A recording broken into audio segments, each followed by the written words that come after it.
Esther 2:21.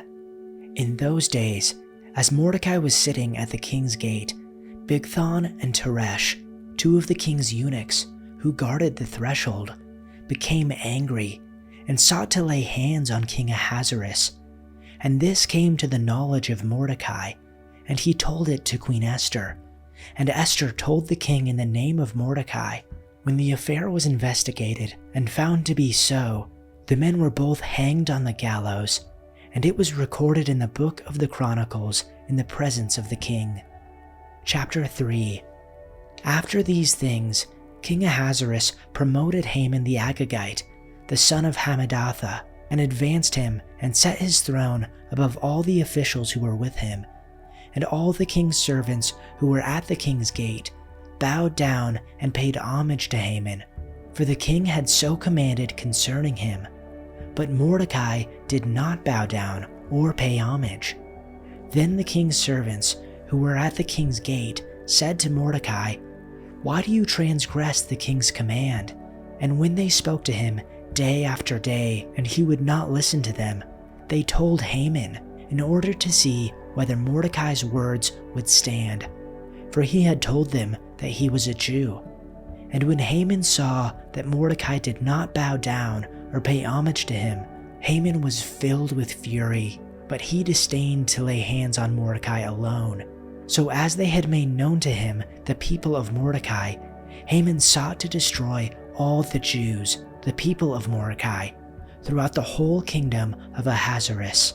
In the first month, which is the month of Nisan, in the 12th year of King Ahasuerus, they cast pur, that is, they cast lots before Haman day after day, and they cast it month after month till the 12th month, which is the month of Adar.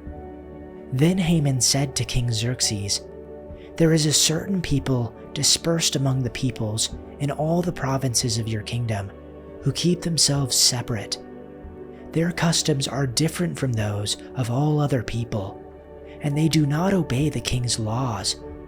It is not in the king's best interest to tolerate them. If it pleases the king, let a decree be issued to destroy them, and I will give 10,000 talents of silver to the king's administrators for the royal treasury." So the king took his signet ring from his finger and gave it to Haman, son of Hammedatha, the Agagite, the enemy of the Jews. "Keep the money," the king said to Haman, "and do with the people as you please." Then, on the 13th day of the first month, the royal secretaries were summoned. They wrote out in the script of each province and in the language of each people all Haman's orders to the king's satraps, the governors of the various provinces, and the nobles of the various peoples. These were written in the name of King Xerxes himself and sealed with his own ring. Dispatches were sent by couriers to all the king's provinces with the order to destroy, kill, and annihilate all the Jews, young and old, women and children, on a single day, the 13th day of the 12th month, the month of Adar, and to plunder their goods. A copy of the text of the edict was to be issued as law in every province and made known to the people of every nationality, so they would be ready for the day. The couriers went out, spurred on by the king's command, and the edict was issued in the citadel of Susa. The king and Haman sat down to drink, but the city of Susa was bewildered. Chapter 4. When Mordecai learned of everything that had been done, he tore his clothes, put on sackcloth and ashes, and went out into the midst of the city and wailed loudly and bitterly. And he came as far as the king's gate, for no one was to enter the king's gate clothed in sackcloth. In each and every province where the command and decree of the king came, there was great mourning among the Jews, with fasting, weeping, and mourning rites, and many had sackcloth and ashes spread out as a bed. Then Esther's attendants and her eunuchs came and informed her, and the queen was seized by great fear. And she sent garments to clothe Mordecai, so that he would remove his sackcloth from him, but he did not accept them. Then Esther summoned Hathach from the king's eunuchs, whom the king had appointed to attend her, and ordered him to go to Mordecai to learn what this mourning was and why it was happening. So Hathach went out to Mordecai in the city square in front of the king's gate.